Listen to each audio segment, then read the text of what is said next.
یا جو fund raising کے معاملات تھے اس نے بھی عمران خان کو جیسے کہ اپنی اوقات بتا دی ہے.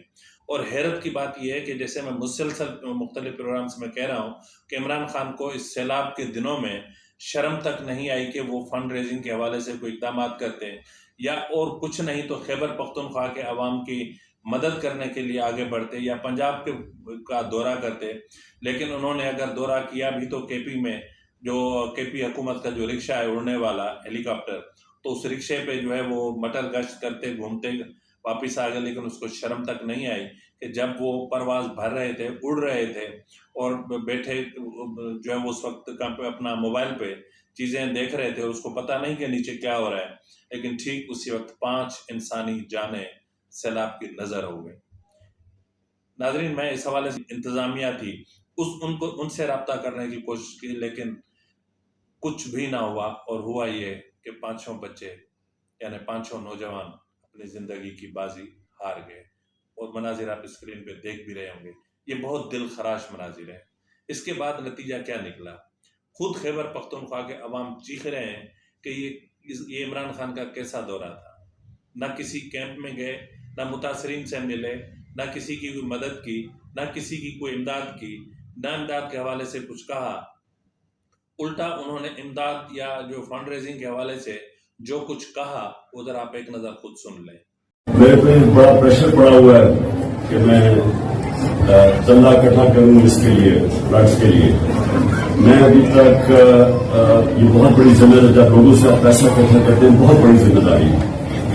تو میں جب تک مجھے پورا نہ پتا چلے کہ میں اس پیسے کو کدھر لگا سکتا ہوں جس سے لوگوں کو فرق پڑے, میں پیسہ اکٹھا کرنے سے گریز کرتا ہوں.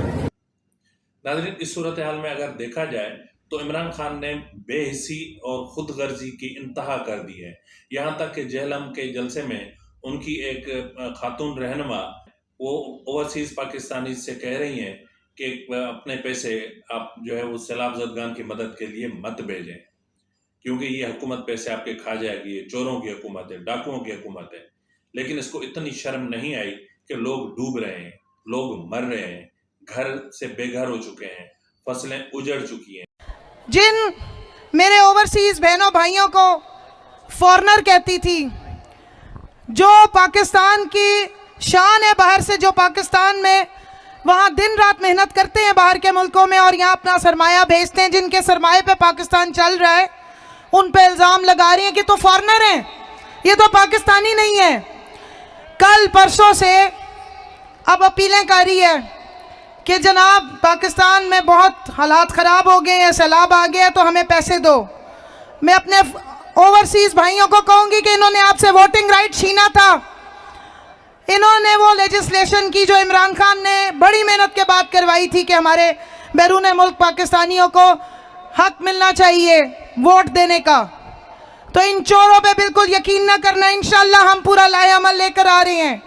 اس وقت جو سب سے بڑا مسئلہ ہمارے سامنے آنے والا ہے وہ ہے فوڈ سیکیورٹی کا. تو اس صورتحال میں بھی آپ کو سیاست سمجھ میں آتی ہے. آپ نے تو ملک دشمنی کی انتہا کر دی, اور انتہا اس وقت کی جب آپ کے وزیر خزانہ نے آئی ایم ایف کو لیٹر لکھا کہ ہم جو ہے وہ آئی ایم ایف پروگرام کا حصہ نہیں بنتے, اور پھر وضاحتیں اس طرح دے رہے ہیں. کس طرح کیا کہہ رہے ہیں ذرا خود سن لیں. کلیئر کر دوں. سب سے پہلے تو یہ کہ اگر مفتاح اسماعیل صاحب اور پی ایم ایل این کی اکنامک اسٹریٹجی اور آئی ایم ایف کے ساتھ اسٹریٹجی اتنی اچھی ہے تو پہلے تو سوال یہ بنتا ہے کہ اس کو سیبوٹاج کون کر رہا ہے. جب انہوں نے لاسٹ ٹائم پیٹرول کے پرائسز بڑھائے تو کس نے ٹویٹ کیا کہ میں اس سے اگری نہیں کرتا, اور کس نے کہا کہ میرے والد نے جو ہے وہ کمرہ چھوڑ دیا کیونکہ یہ اسٹریٹجی جو ہے وہ غلط ہے. کل یا پرسوں عابد شیر علی نے جو پریس کانفرنس کی تھی کہ یہ جو ہے وہ جو مفتاح اسماعیل کی فائنانس منسٹری کر رہی ہے وہ ظلم کر رہی ہے, کس نے, وہ کون سی پارٹی کو بلانگ کرتے ہیں. یہ کنٹینیوسلی ایک کیمپین تو ان کے اکنامک میجرز کے اگینسٹ ان کی اپنی پارٹی سے چل رہی ہے رائٹ فرام دا ٹاپ. تو اس کا پاکستان تحریک انصاف ذمہ دار ہے, یہ بات کلیئر ہو. لیکن اس سے پہلے جو وفاقی وزیر خزانہ ہے ہمارے مفتاح اسماعیل صاحب, انہوں نے کیا کہا تھا ذرا وہ بھی سن لیں.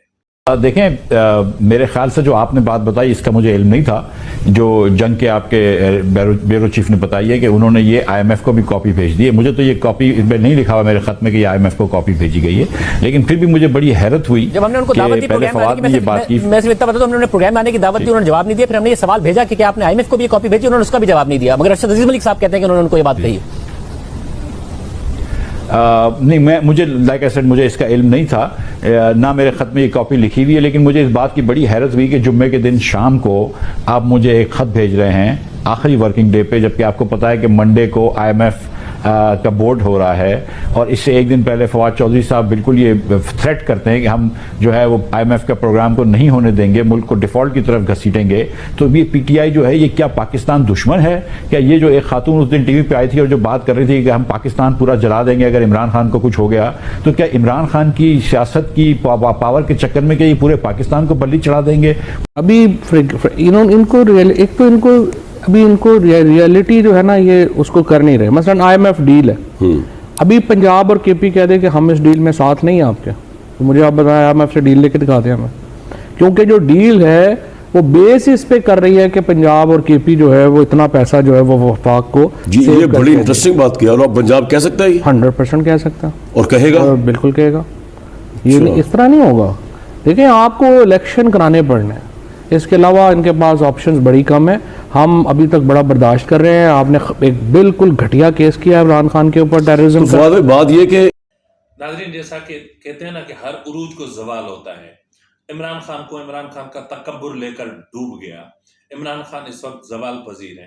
عمران خان کی تباہی اور عمران خان کی زوال کی جو زندہ مثال ہے وہ کل کا جہلم والا جلسہ ہے, جس میں آپ نے دیکھا ہوگا کہ شاید چند ہزار لوگ ہی اس جلسے میں شریک ہوئے ہوں, اور اس میں عمران خان کا چہرہ جو تھا, اس کے جو فیس ایکسپریشنز تھے وہ دیکھنے جیسے تھے. ایسا لگ رہا تھا جیسے وہ سخت دباؤ میں ہیں, اور اس لیے انہوں نے مختصر ترین تقریر کی اور پھر وہاں سے چلتے بنے. جہلم, جبکہ جہلم کے حوالے سے وارننگ جاری کی جا چکی تھی کہ سیلاب کا خطرہ ہے, اور وہاں کے جو لوگ ہیں, جو وہاں جو مقامی آبادیاں ہیں, وہ نقل مکانی کر لیں فوری طور پہ. لیکن جہاں نقل مکانی کی وارننگ دی جا رہی تھی وہاں عمران خان صاحب جلسہ فرما رہے تھے. تو یہ انتہائی افسوس کی بات ہے.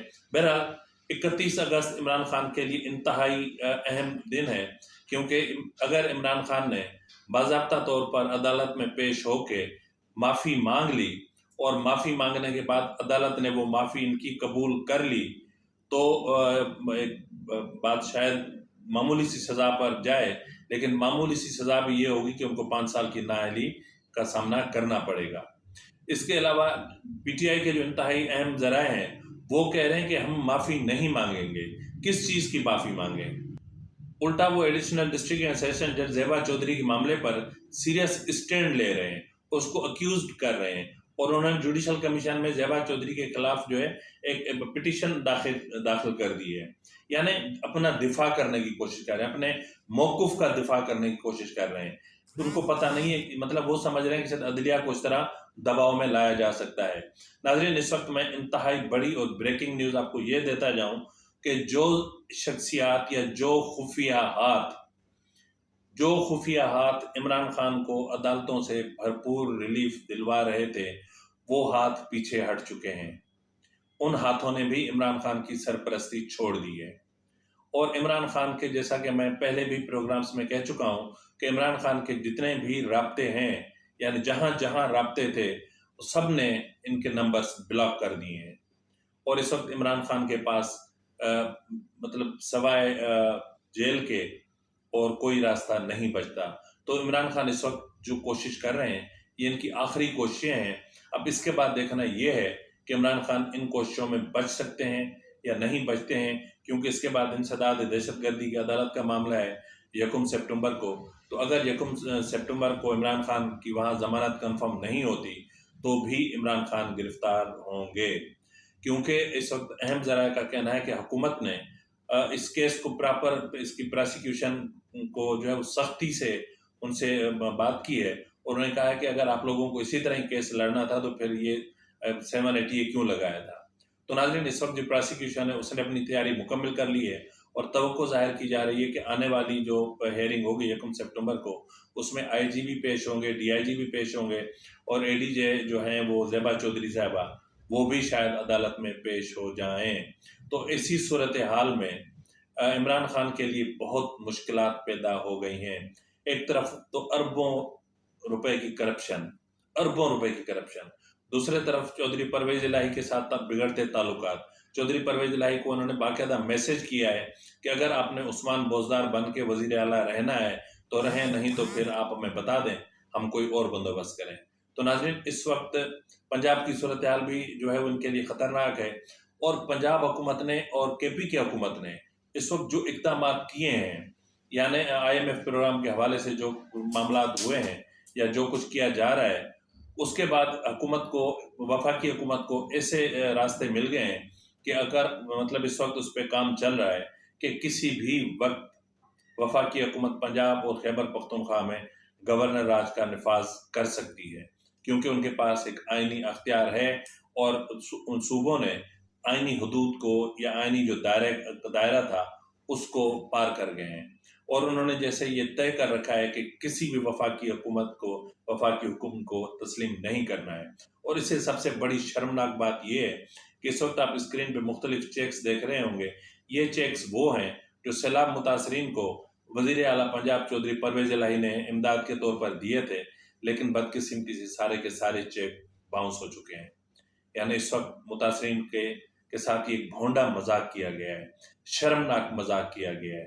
یعنی آپ چیک دے رہے ہیں اور آپ کو یہ بھی پتہ نہیں ہے کہ آپ کے اکاؤنٹ میں پیسے ہیں بھی کہ نہیں ہیں، اور آپ اس طرح چیک اٹھا کے دے رہے ہیں، تو کم سے کم آپ کو اس وقت جو تکلیف زدہ لوگ ہیں، مصیبت زدہ لوگ ہیں، اس وقت جن لوگوں کے پاس کھانے کے لیے کچھ نہیں بچا، پہننے کے لیے کچھ نہیں بچا، سر پہ چھت نہیں رہی، ان کے ساتھ اس طرح کا مذاق کرتے ہوئے چودھری پرویز الہی کو شرم آنی چاہیے۔ ناظرین، مزید بھی بات کریں گے، اور فی الحال اس وقت تک کے لیے اتنا میرے خیال میں کافی ہے۔ ایک اور پروگرام میں نے کرنا ہے، اس میں کچھ چیزیں مجھے ریکوائرڈ ہیں، اور وہ انتہائی اہم پروگرام ہوگا جس میں عمران خان کے حقیقتوں کو بالکل میں آپ کو واضح کر کے آپ کے سامنے رکھ دوں گا۔ اسی کے ساتھ ہی اپنے میزبان نواز بھٹو کو اجازت دیجیے۔ اللہ حافظ۔